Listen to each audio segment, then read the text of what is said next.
Good morning to my favorite movie directors. Here you are. This is the chapter you're working on. One of my favorites from the entire book. Frizzled like a fritter. That's just fun to say. So, your chapter begins on page 65 and runs, oh my goodness, it's a big one, all the way to 76. It's 11 pages. It's a lot of important things headed in there. Look, they even gave you some images to reference for when you do your character development. Hint, hint, wink, wink.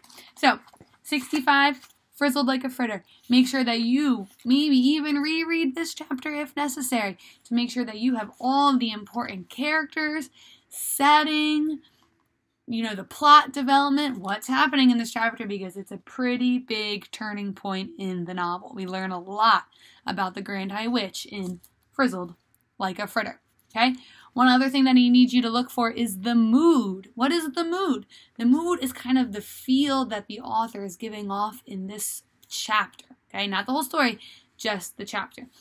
Is it kind of tense? Is everybody kind of on edge? Or is it pretty relaxed and laid back and everybody's having a good time? How are people feeling in this particular chapter? Now, just like I'll tell all the other groups, you can only reference the things that happen in Frizzled like a fritter. Even though you've read the whole book, you cannot reference things that happen all the way past this chapter or even the things that happened before.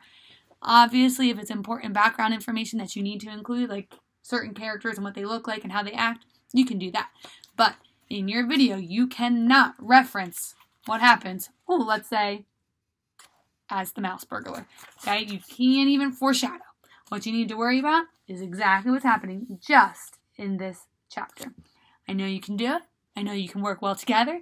I know that you already have your creative juices flowing in your brain. So let's get started.